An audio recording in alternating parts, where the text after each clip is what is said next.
business and mid-sized businesses. Also consulting companies with $2 to $20 million in revenue.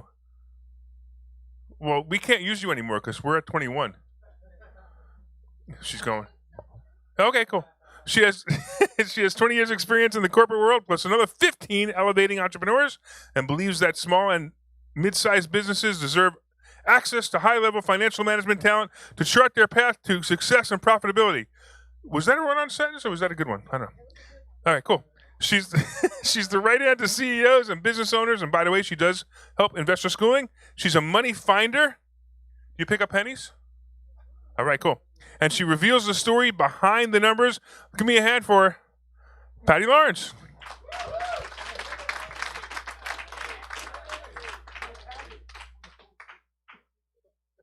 Are you okay holding a mic? I can multitask. 'Cause we kind of Hold forgot that to and the make clicker. it. That's There okay. you go. There's the I clicker.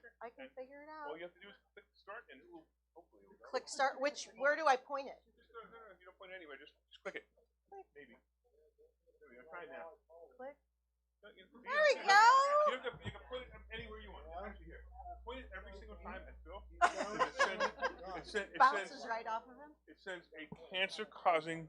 Oh outbreak. no, we don't want that. We want to keep him. We want to keep No, everybody. you don't understand. He wants to go to Guadalajara. Oh, okay. For those of you guys who watch this presentation, you get it. So I would say that one of the common themes that I've heard, and I had a previous commitment, so I wasn't here yesterday. I couldn't join you, but what I'm hearing is abundance mindset. So who would say that they do have an abundance mindset here? So I'm here. What's that? Trying. You're moving over? Moving to get there? What's that? Sorry. Like here? Okay. I don't want to trip over that thing. So that's, but I don't think I'm an insured.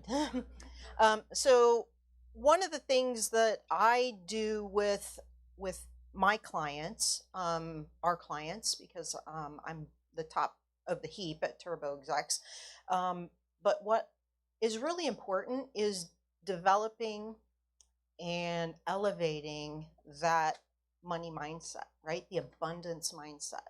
So that's what we want to continue to do, because what I want to do with you is make sure that you're keeping more of what you've earned, right? You're earning it. It's in your business. Maybe it's tied up in your business. We need to free it because we want to have cash, right? We want to have cash. We want to have a lot of it because there are lots of things to do with lots of cash, right? That's what we want. So what I wanted to start off with is, people have said, okay, Patty, what do you do? Right? Well, I'm a CFO, and CFO is Chief Financial Officer. It's not a CPA. I'm going to differentiate what we do and why it's different from what a CPA does. CPAs are certified public accountants. So while we in the financial management world internally, we're internal to your company. We're not on the outside, we're on the inside.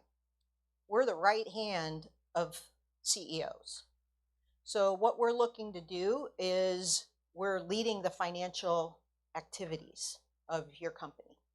And we set policies and we think strategically, and what we're doing is trying to up-level the entire organization so that everybody is focused on making more money. More money in that operation is better, right?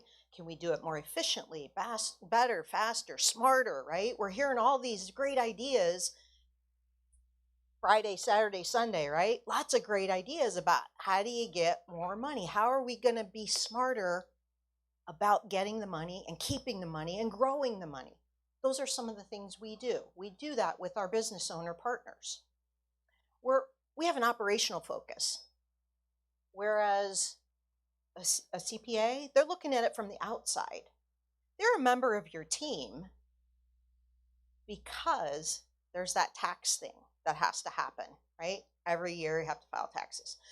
So they're on board for that activity and hopefully for tax planning purposes, because you want to be able to have a plan Like, no, okay, if I'm going to come in with this much income this year, what's my potential tax bill? What do I have to kind of have set aside for that? Because we want to make sure that we have that cash available. We don't want to go, oh shit, I got this big tax bill, and what am I going to do? Like, I'm in a pinch, right? I don't want to have to sell off stuff. I don't want to have to flip a house before it's done. I don't want to have to get rid of one of my assets, right? Income producing assets. I want to be in a good position to be able to figure that out, or know what's coming at me, right? No surprises. Like, who likes surprises other than for a birthday or something like that? Who likes those kind of I don't know about you. I hate bad surprises. I don't like that shit, right? Oh, there's a cop over the next hill. I drove in from Lancaster, so I'm a little ways away. So I have to drive the turnpike. Man, I don't want to know that there's somebody sitting on the other side because I have a lead foot. That's a bad surprise for me. So let's not go there, right? So that's the main difference between CFO inside, CPA outside. Outside looking at historicals. And I'm not bashing any CPAs. There are great CPAs out there, but CPAs don't necessarily do what CFOs do, because it's a totally different focus. Think about it in the medical world, right? Do you, for a toothache, are you going to a podiatrist? What's a podiatrist specialize in? Feet. Yeah, you're not going to go, you're not going to go there. You got, I got a toothache, right? I'm going to go see the podiatrist. Oh, shit. They're going to look at you like, clown, hey, you're at the wrong place, right?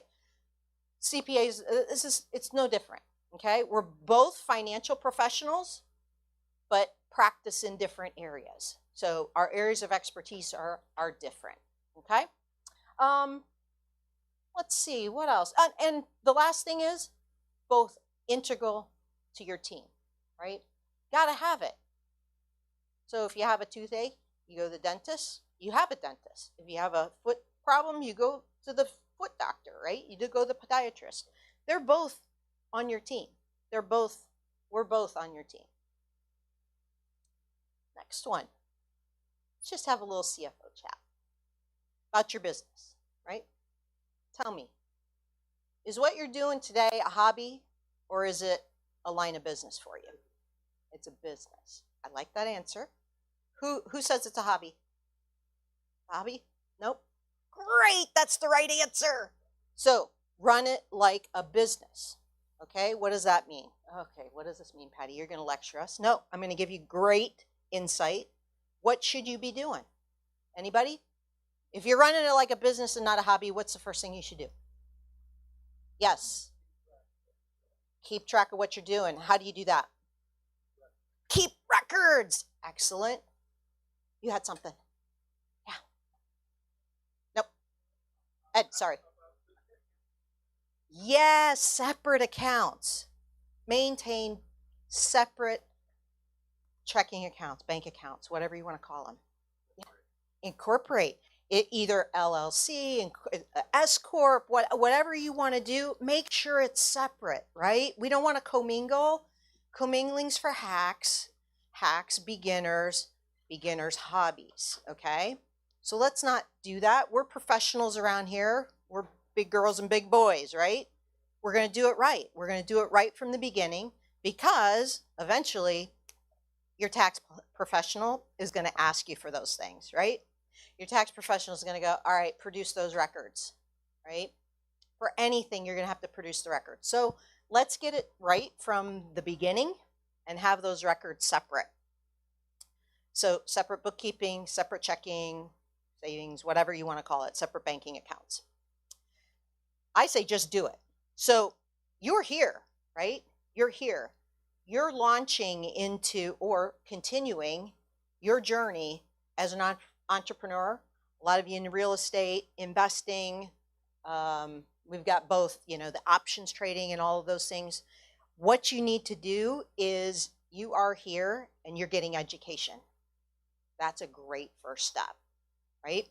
The second thing is now is as good a time as any to just get going, right? Just get going with it, right? Don't wait. Don't push it off, right? You're taking the first steps now. you've got probably 3 more in your head after this, at least 3, right? If you're paying attention, you probably got way more than that, and you got probably a whole notebook full of them, right? Of ideas of next steps. So when you get back home after this, do you have a to-do list? Do you have a follow-up list? What are your top 3 things that you're going to do after you finish up here? I'm going to challenge you to make that top 3, at least 3. You could put it top 10, but 3 you can really make some headway on, okay? So just do it.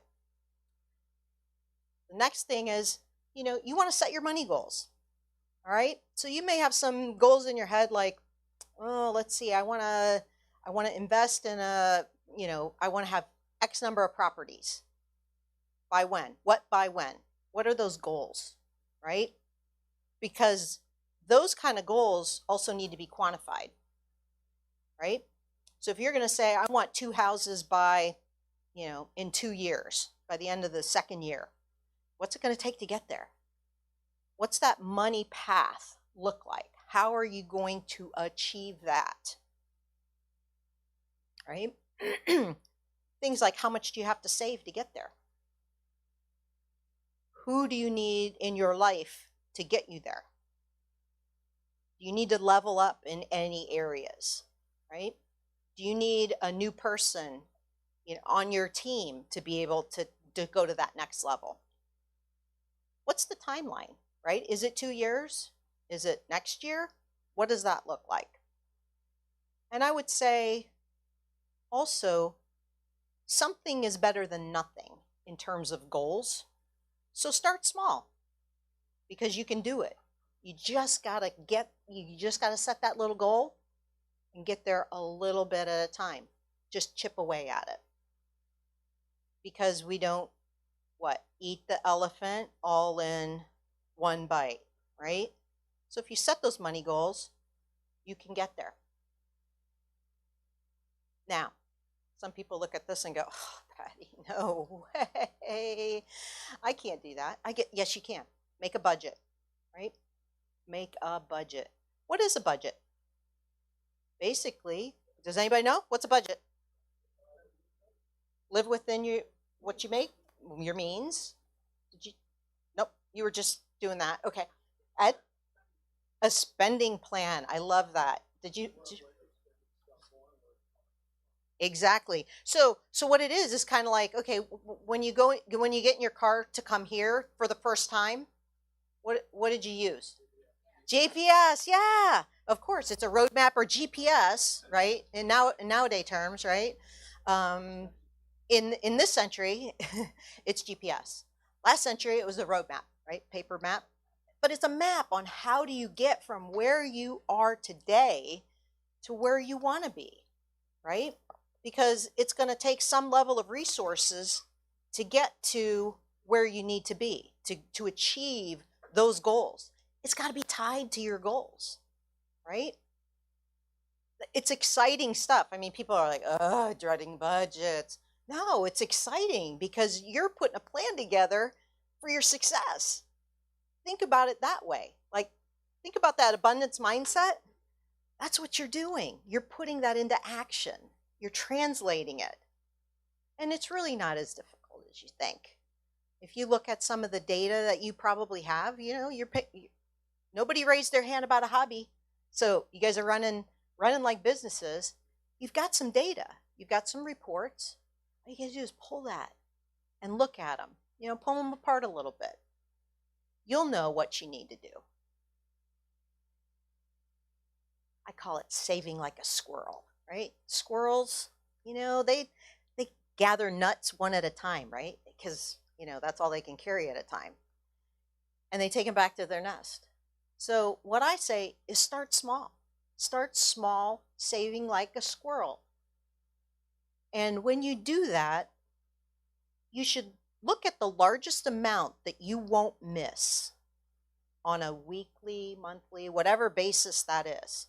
And when I say you won't miss it, like, it's not going to break your bank. Like, it's not going to prevent you from paying your mortgage. It's not going to prevent you from paying the electric bill or sending your kid to, camp or something, right?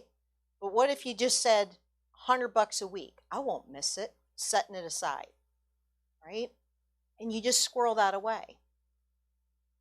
Pretty soon, at the end of 52 weeks, at the end of a year, $5,200. Now, if you tried to do that all at once, it might be a little bit harder, or times 10, whatever your relative number is. I'm just trying to keep the math easy here. But sometimes it's not easy to get it all at once. But if you're squirreling it away a little at a time, makes it way easier, right? And how many of you do online banking? Yeah?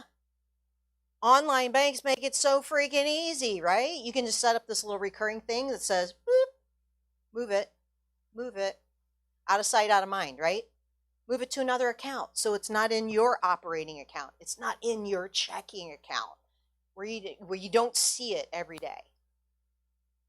Because pretty soon that money adds up to real stuff that you can do big things with. So I want you to, consider that, because you'll never miss it. You'll never miss it. I mean, you'll know it's there, but it's kind of out of reach, just a little out of reach. Especially if you know that's tied to your goal, right? If that's tied to a goal, it's tied to the budget, guess what? It gets easier to just kind of let it be for a bit, right? Till you get it to the right number.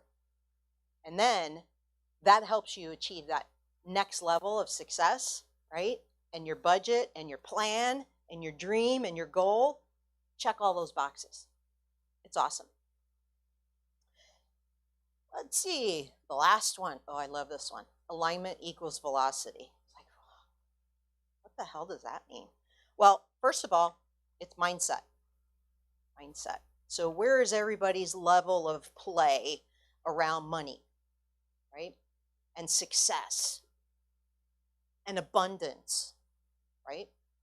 Larry teaches a lot about abundance. He might not call it that, but he teaches a boatload about it. Sorry, I was going to say shitload. Which I can. But it all ties in, right? So we start with our mindset. Then we have some goals, right? Under that.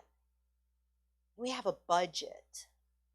How do all these things tie? Some guiding principles, because that's who we are, right? How do we think? Who do we surround ourselves with? What do we like? What do we not like, right? Alignment with those levels there. If everything's in alignment, you get to achieve your goals and dreams faster when they're in alignment. When all those things are in alignment, moon, sun, and stars, right? Everything in your universe is in alignment. You get to where you're going faster. You know why? Because there's nothing that's going to stop you. Nothing. You know what you want. You're going to resource it. You're going to save for it. You've got the goals. You've got the prize in mind. Everything lines up. Guess what? Go to town. So alignment, to me, alignment equals velocity, and that means you're going to get faster results. You're just not going to get the friction that's out there, right? Let that go. Shed it. Don't let it in. It's not in your plan, right? You got naysayers out there? Psst, push them aside. They say, oh, I heard about that. That doesn't really work. I'm like, okay, you can subscribe to that. I'm over here, right? I believe. All those things are in alignment. Let's go, right? We're taking off. One last thing. If you know what an income statement looks like, a P&L, at the top, very top line is revenue, right? So if you have rental properties, is rental income, right? Income. So that's what you take in. So one of these things, now I was at a, I just finished up like a 6-month course in cash and value management, company value management. And the guy that was teaching, he's an Aussie, and he had this saying, revenue is vanity. Okay, so the top line, because people brag about that shit all the time, right? Don't they? And it's such bullshit, right? I got an 8-figure business. I'm like, ooh, yeah, who cares? Who cares? Because profit is sanity. So tell me what your bottom line is, right? So I'll one up you. Great, you got an 8-figure business. I give a shit, right? What's your bottom line? Profit is sanity, right? That's like, whew, gotta have that, right? Because that keeps us keeps us grounded, right? But cash is where it's at. Cash is king. Cash flow is king. Cash flow is king. So you got to know, right? If somebody's BSing you about, oh yeah, I got an 8-figure business, yay. It's like, okay, how much cash? How much cash are you spending off of that business? You pay yourself, right? You pay yourself first. It's some important stuff. It's amazing to me how many people brag about that top line and they got nothing to show for it. And I know that's not any of you here because you're learning that cash flow is king. So I know we were bashing bankers earlier, but I like this little guy. But I want to talk to you about why bankers are important in our little ecosystem, okay? We can shun them at some point. We can outgrow them. I don't want to say shun them because they have their place, okay? I'm not a banker. I'm accounting all the way, but bankers can be in your court, okay? Especially as you're starting out, right? Because you can get access to money through these people, right? So I want you to kind of reevaluate your relationship with your banker if you have one. If you don't have one, get one. Don't go to Bank of America or Chase or any of those big ass banks because they don't give a rip. Okay? If you got a PPP loan, those of you got PPP loans, they, hopefully you got them from your smaller bankers because the community bankers and smaller bankers are the ones that give a shit about us. It's not the Chase and the Bank of America and the Wells Fargos. They don't give a shit. Okay? They want their big corporate customers. Yeah.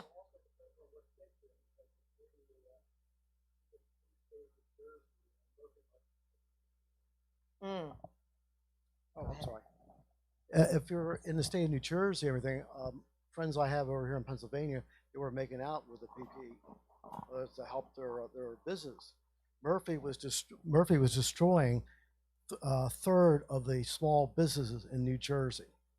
If you would have called me, I would have helped you get a PPP. Really? Oh yeah. Oh wow. Absolutely. Well, they don't call me the money finder for no reason. Knowledge is power.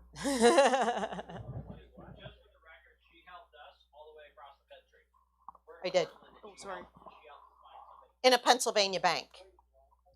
And just from a Pennsylvania bank because they knew me. They knew me. So my banker said, hey, any referral, Patty, from you, we don't care where they are. I mean, in the U.S. We don't care where they are in the U.S. We'll get them funded. And they did. Yes. Patty, what's your opinion on or what's your take on credit unions? I love credit unions as long as they have, they're big enough to serve you. Yeah, I'm not familiar with that specific one, but I think credit unions are a great place to start, especially if they have a platform, especially online platform that can work for you.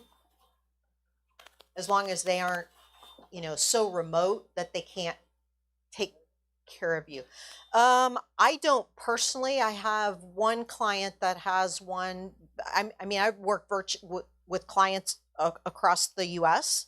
So our clients are geographically dispersed. They're not all in, Pennsylvania. So I help everybody, with whatever banking situation they have. We can evaluate that with where they are and what what their needs are and what level of service they need, and try to match it up with the appropriate institution. Somebody had their hand up. Yeah, what's a PPP loan? Paycheck protection program. So that was in the early days of COVID to help businesses retain their employees during over the shutdowns. And the second round of it was for to help shore up working capital levels in businesses that had a decline in sales revenue in any quarter on a year-on-year basis between 2020 and 2019 comparatively. So a lot of places just had to shut down, and their sales went. So if they were down 25% or more, they were able to take advantage of that program. And those loans were forgivable, meaning they wrote them off. So it was free money.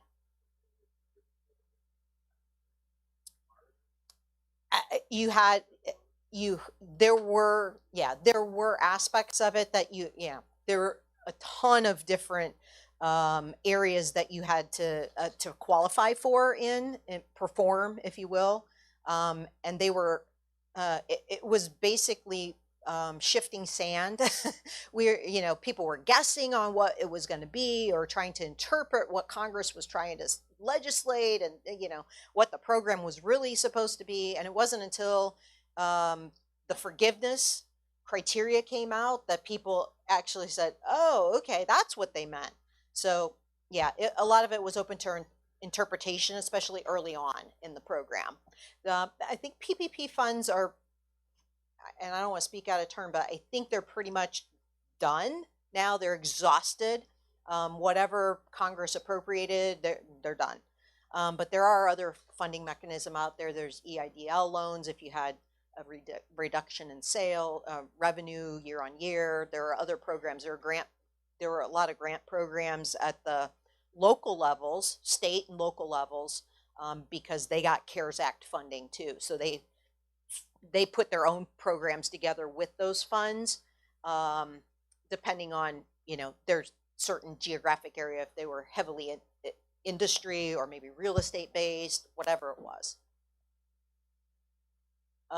So back to reevaluate your relationship with your banker, because I think they have a place in this whole conversation. I don't want to just cast them aside, because they can bring benefit to the table for us. They can help fund your dream, right? One of those things in the goals, remember those goals hierarchy, they can help with that. They really can. And I want to make sure that, we take advantage of that. The third thing up there I have is be disciplined. And when we start talking about, utilizing credit cards and throwing credit cards into the mix and things like that, I want everybody to understand that is also risky, right? Because we want to make sure that's high cost money. I want everybody to go into all of these situations from a financial standpoint with eyes wide open. Eyes wide open means we know what the risks are, we know what the benefits are, and we're willing to take that risk. So I don't want you to know only half of the equation. I want you to know the whole equation, so that you can be disciplined in your choices and how you manage these things. Because, bank money, there's some strings attached, sure, but there's strings attached to other money as well. And you just have to know what the rules are, right? To be able to take full advantage of this and make it work for you. OPM, who knows what OPM is? I should know that. I should know you guys are all over that. So use other people's money responsibly, right? We're responsible individuals in this room. That's what we want to do, because when we do that, it opens the door to more availability as well. Okay, so we want to be responsible with the money that we're given or provided, what strings are attached, and do better. Let's do better with it and level up. The last thing that I have on there is, show those bankers your love, right? It's a relationship. And that's why I particularly like the smaller banks and institutions, because those institutions are the ones that are really invested in your geographic area and your community. They want you to buy those houses and flip them. They want that to be elevated, right? Because when you do that, you're increasing the value across the board, right? People want to come live there. They want to move into that neighborhood. They send their kids to the school. They pay the tax, the taxes are paid, right? You're able to do that. You're helping revitalize in those different areas. So help show them the love too. Hopefully they're showing you the love. That's what we want. I don't think I was at the end. But that's okay. I see the next one. All right, so I wanted to get into just real quick, budgeting. You guys are like scratching your head like, oh man, who, me? And Pedro, can somebody give me a high sign on the time? I got 15. I want to make sure I plan appropriately. I think I am. I'm on track, but I just want to make sure. Am I good? All right, thanks. So this is my friend Gru. Do you ever see this movie? So yeah, the Minions, Despicable Me. So Gru is like, what? Who, me? Budgeting? Not me. No, but yes, you. Because it's not that hard, right? What you're doing, all you're doing is setting targets, right? You can set a target. Pretty easy. Pick a number, but there's got to be some meaning behind it, right? And it's got to be strategic, right? What is it tied to? It's going to be tied to a goal, right? Does it support that strategy? Probably. Just think about it a little bit, and you'll figure it out. You'll put all of those points together. You'll connect the dots. And in real estate, you guys divest, you grow your assets, you grow your portfolio, and maybe you want to exit at some point. I think it's there. You want to exit at some point in time? That's all part of it. That's all part of the budgeting process, right? Because at some point, one of those is bound to happen. Think about your controllable variable. What can you control out of a budget, right? If you can control how much you charge on rent, yeah, I think you can. If you're the owner, sure you can. If you can control some of the other things, who do you bring in to help you? Maybe you have a property that you maintain. Maybe you need to have it out to bid for something, for lawn service or snow, because we have that around here sometimes. And renegotiation. That's the R word that I love. Who looks for opportunities to renegotiate? Anybody? Yes. That's fun. That should be fun. Because remember, in a negotiation, it's a relationship. There's no kind of win-lose, right? We're talking about a relationship there in a renegotiation or any negotiation, right? And nobody wins a relationship, do they? I have a friend who talks about negotiation. She's an expert. And that's her approach, and I so love it. I so love it because it's so true. You don't win a relationship. You nurture it, right? And then pull it all together. And guess what? When you assign numbers to all of those things, pretty soon you got a budget. It's so cool. And then you get Emmett, my other buddy. He sings everything is awesome, because it is when you have a budget. Because what can you do with it? Well, you can measure and manage with it, right? You can measure. manage. And we manage what's important to us, don't we? And we measure what's important to us. We reassess and we learn, right? Because we look back and go, oh, damn, woulda, coulda, shoulda. What should that number have been? I was half of what it should have been. Okay, well, next time you do it, double it from what you had before. You question expenses. It's like, damn, that thing's been on autopilot. Who has those little subscriptions that are for $3 a month or something, right? We have to go back and reassess those things, right? It's like, oh shit, I'm not even using that anymore. I got to get rid of that, right?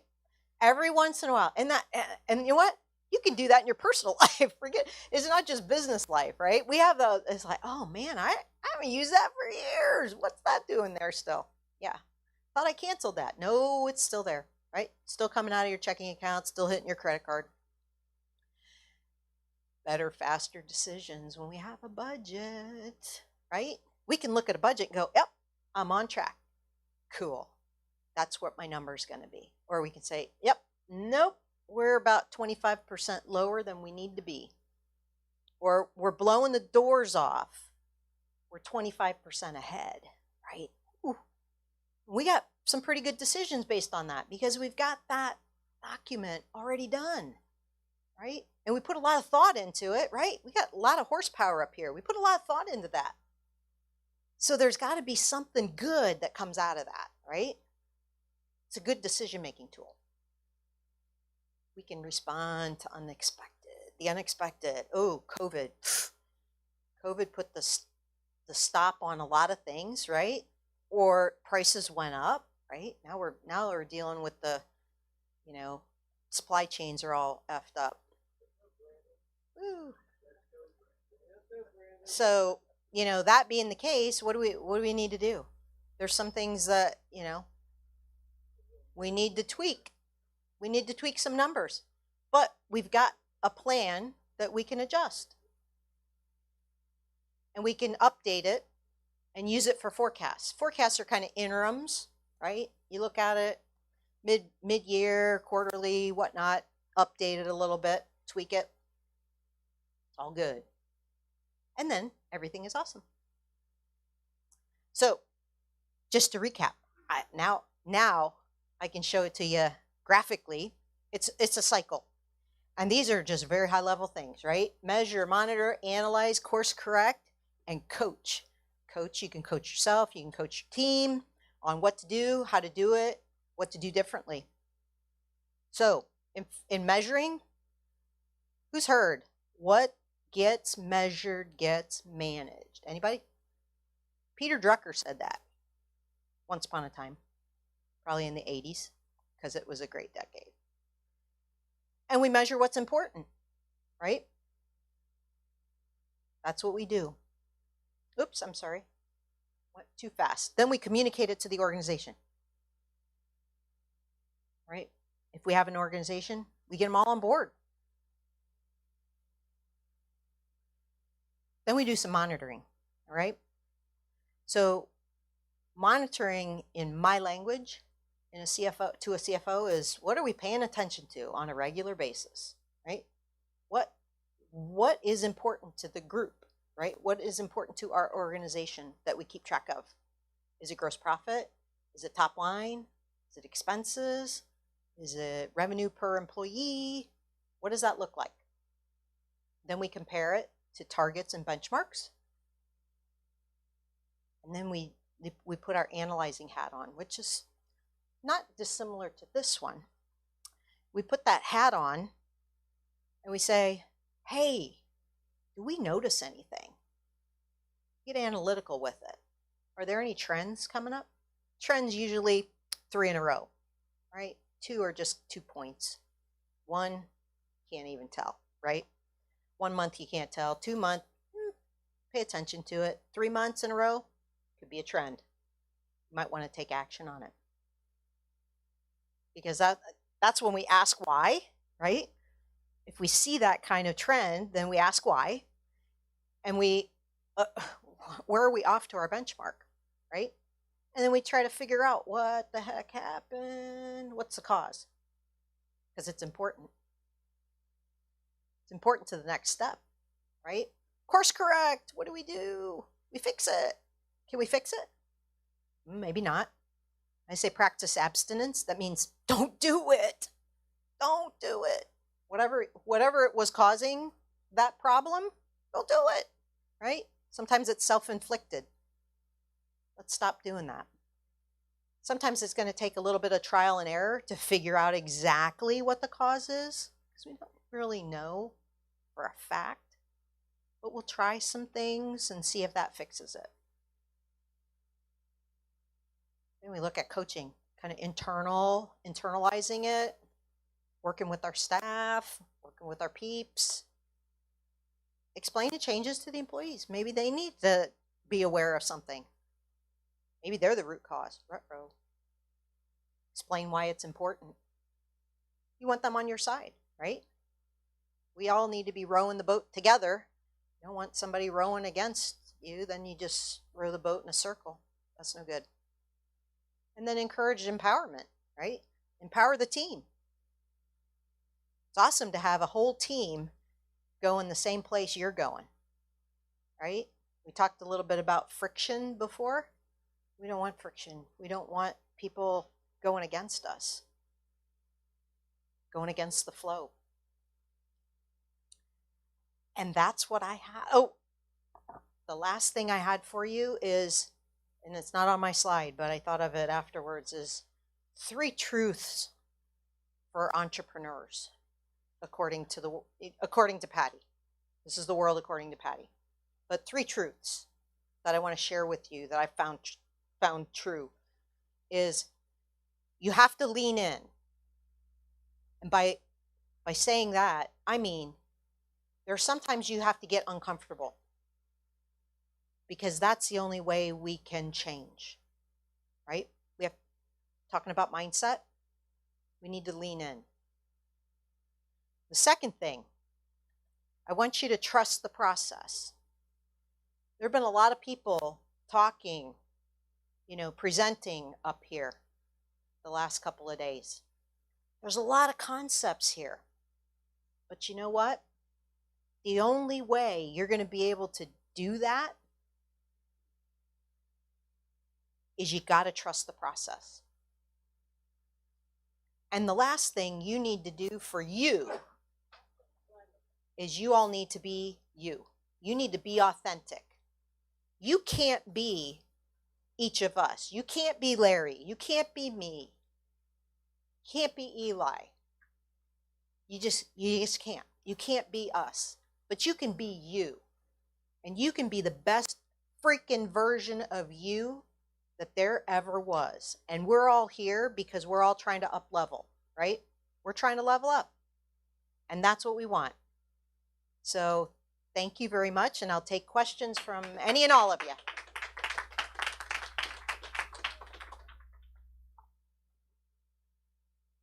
Question? What's your definition of wealth? I love that. I've heard people talk about that, and it's a little less quantitative than it is qualitative. Wealth is what's left after the money runs out. You like it? I'm smarter than you think I am. Everyone is. No.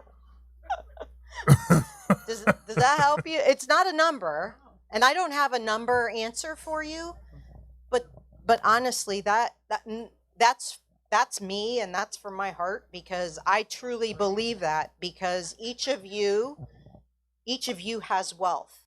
Now, how do you increase that wealth? And you put it to good use, right? We put this to use. Yes.